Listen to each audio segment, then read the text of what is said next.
Hi everyone, it's Lexi Lou.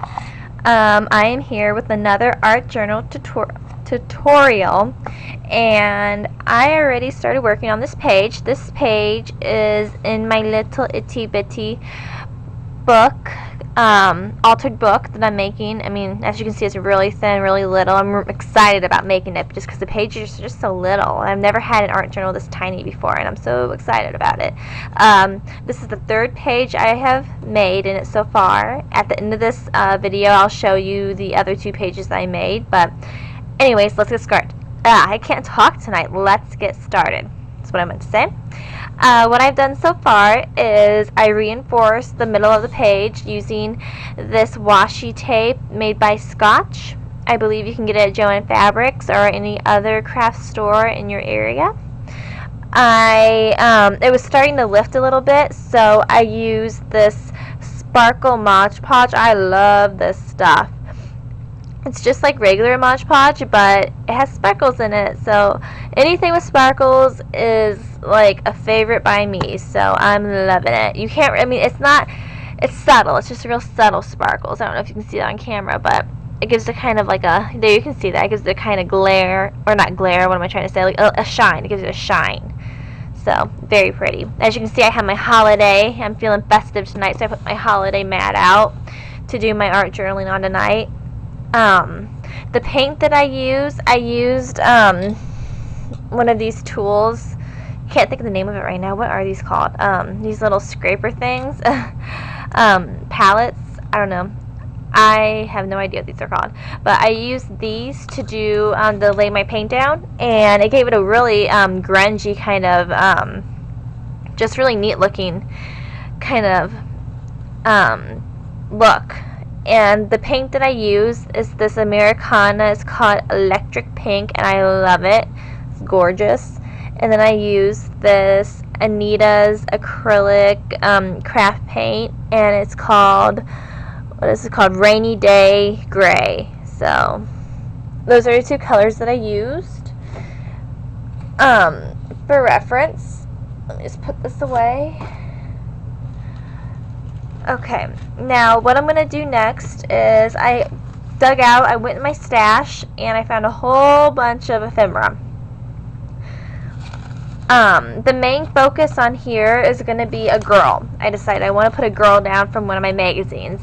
I like to make art journals out of my old Teen Vogue magazines. As you know, they have really little, there's tiny magazines. So that's why I picked out those pages to put in this book, because the girls are so tiny, because the magazine's so tiny. There's this picture of Gwen Stefani. I thought about cutting her up and putting her in it. Maybe putting her in the middle, side, diagonal, I don't know.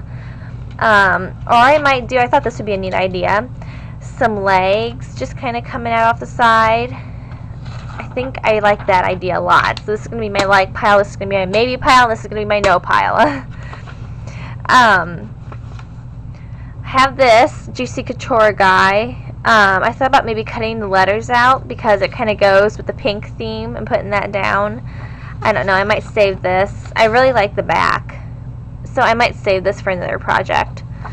So I think I'm going to put this in the no pile. I love it, but I'm going to put it in the no pile just because, not for this page. I also thought about cutting this girl out. She just has some really neat things in the background, so I thought this was neat. So this will go in the maybe pile. I think I might put a tab in, or a tip in, I like to call them. I'm going to gesso this up. This is just a free subscription that came in with the Teen Vogue magazine that I used, or that I bought, that I cut all these pages out of. I thought about gessoing it up and then drawing a girly or something on it and journaling on it, because I'm not going to have enough space on this page to do any actual journaling, because it's the legs. I think I'm going to use the legs, yeah. I think I like this one the best. So once I put this in, and then once I put my other ephemera in, I'm not going to have enough room to do any art journaling. So I think I'm just going to gesso this up and art journal on it, and maybe paint it a pretty color. And like I said, I went through my stash, and I got some old ephemera. I have this ephemera. My friend sent it to me from online, from atcs.com. I have this little scrap piece of paper written in I don't know if that's a foreign language or if it's just cursive. I think it's just cursive. I have these neat little stamps. I might tear one of these up. This is a book that she sent me, a page from a book that she sent me, and this is written in, I don't know what kind of language it's in, but it's really neat looking. It's like almost like Arabian or something. I don't know. I have this Chinese writing. I might use this. I'm going to put this in the yes pile. Some more Chinese writing, yes pile. This is a book, Teach Yourself Arabic. Oh, it's Arabic writing is what it is. And it has the Arabic at the top and it has a translation at the bottom. I think I might save this for another project because this is a really neat page. I love this. I just think the Arabic writing is just so beautiful for art journaling. It's beautiful writing anyways, but it's really neat when it comes to art journaling. There's that. Basically more of the same. Some dictionary, miniature dictionary paper. Really old dictionary paper. I love this page. I'm going to save this for a canvas that I'm going to start working on. I'm going to make for my little sister. It's just some more old-fashioned dictionary pages. I really like this one with the centipede. I think that's what it is, the centipede. Yep. So these are going to be in the no pile, even though I love them to death. I'm going to put those in the no pile. These are going to go in the no pile, so I'm going to put these away. So what we're going to end up using is the Chinese writing for the old-fashioned ephemera and the legs for the magazine ephemera.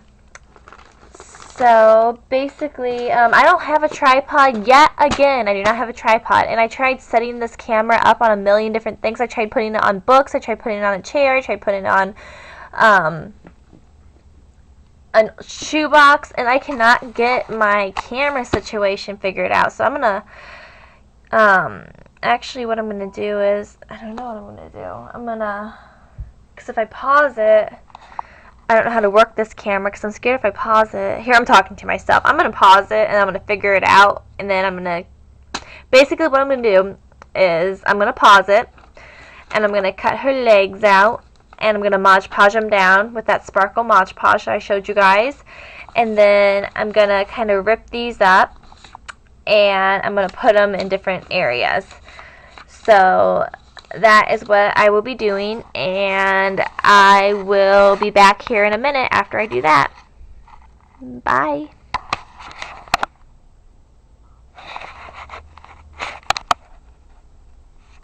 Okay, I'm back. Now what I'm going to do now is I'm just going to Mod Podge these legs down with the sparkle Mod Podge that I was using earlier.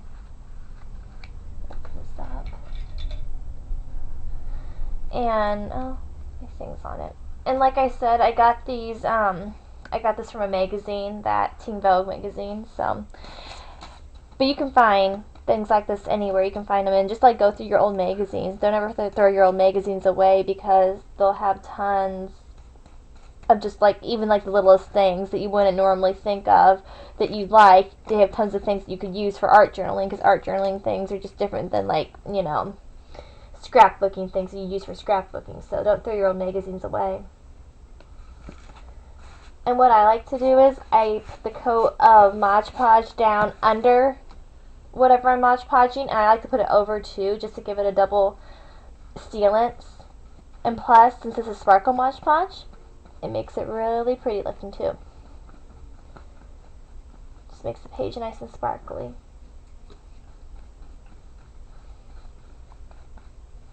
I'm just going to put her legs down.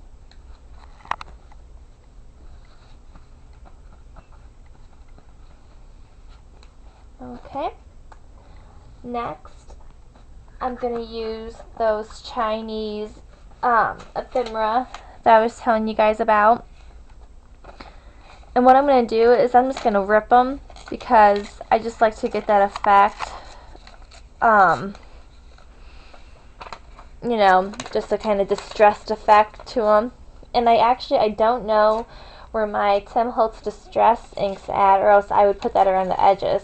That's what I normally do whenever I do something like this with the ephemera. I distress it around the edges with my Tim Holtz paints. But I don't know where they're at right now, so let's see here. I might just make them even smaller. I'm trying to think. Stop it. Pause. Okay, so I'm just gonna put this, let me think if I should rip it up or put it somewhere. No, I don't even know if I want to use it anymore. Oh, let's see. I think I'm gonna do a wash over it with that paint. I was using that electric pink, so I'm gonna Mod Podge this down.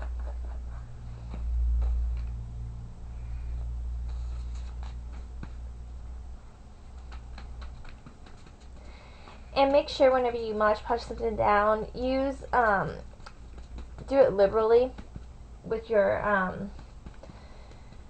whenever you use your Mod Podge, make sure you use just like a good amount.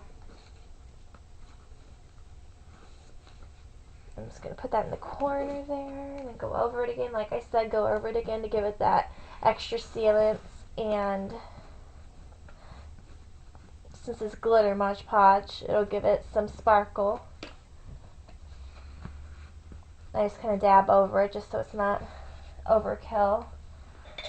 I'm going to wait for that to dry, and then I'm going to go and I'm going to cut around it, but let's see here.